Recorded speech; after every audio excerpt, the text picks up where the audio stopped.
भाई आग फड़क रही है, कुछ अच्छा होएगा। हेलो।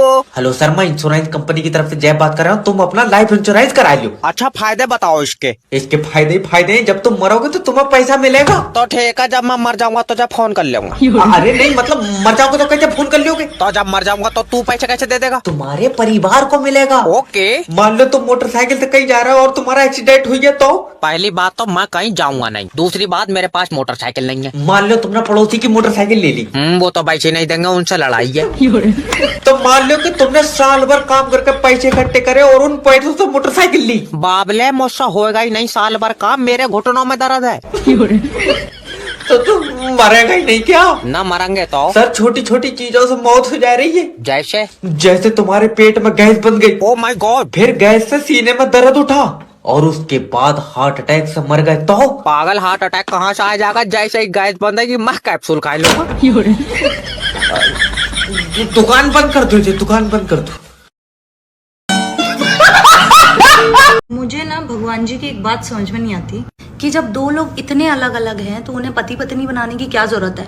एक भी सिमिलैरिटी नहीं है हम दोनों में, फिर भी एक दूसरे से चिपके हुए हैं। वो कहते हैं ना, ऑपोजिट अट्रैक्ट्स। मतलब एक चीज नहीं मिलती हमारी। मुझे रात में नींद नहीं आती, वो बिस्तर देखते से ही सो जाता है। मैं छोटी छोटी बात पे पैनिक हो जाती हूँ, वो एकदम चिल रहता है।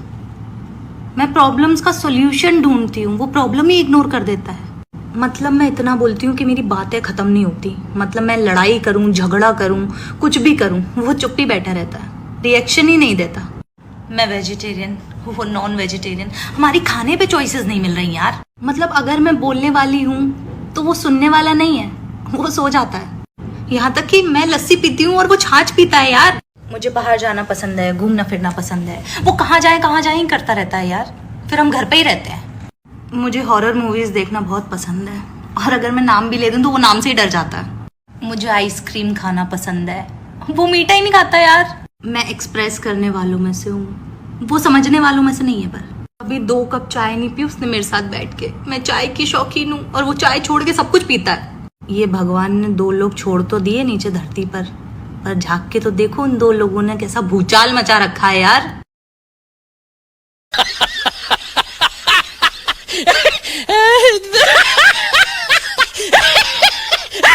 आज मैं एक स्टोरी सुनाती हूँ उन लड़कियों को जिनकी शादी होने वाली है। जब मैं शादी होकर ससुराल गई ना, तो सबसे ज्यादा सवाल मुझसे ये पूछा गया कि बेटा अपने ससुराल में क्या काम करती हो। जो मुझे आता है वो उनके काम का ही नहीं है, और जो उनके काम का है वो मुझे नहीं आता। इन शॉर्ट, बेड़ा गर्क हो गया मेरा।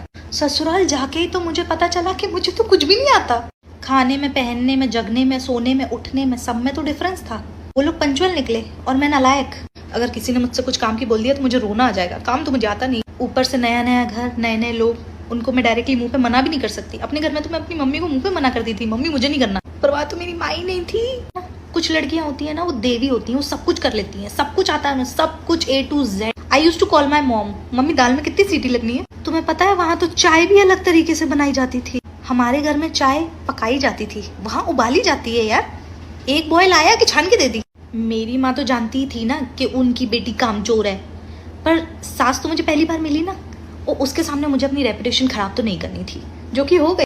उनको पता चल गया कि ये कामचोर है, ये ढीठ है, इससे कुछ नहीं होगा, एक नंबर की नालायक। मेरी सास बहुत अच्छी है, तुम लोग की नहीं है, मुझे पता है। और शादी से पहले मैं डरती थी कि क्या होगा, शादी के बाद मैं कर पाऊंगी या नहीं कर पाऊंगी। बट वो सारे फियर्स मेरे गायब हो गए। तुम लोग के भी हो जाएंगे। जिनकी अच्छी निकलेंगी उनकी ही, और जो लकी हैं मेरी तरह। अब उस घर में मेरी सास के 2 बच्चे हो गए, एक मैं और मेरा पति। अब हम दोनों ही उनकी नाक में दम करते हैं। बस हो गई स्टोरी खत्म। जाओ, क्या सुन रहे हो।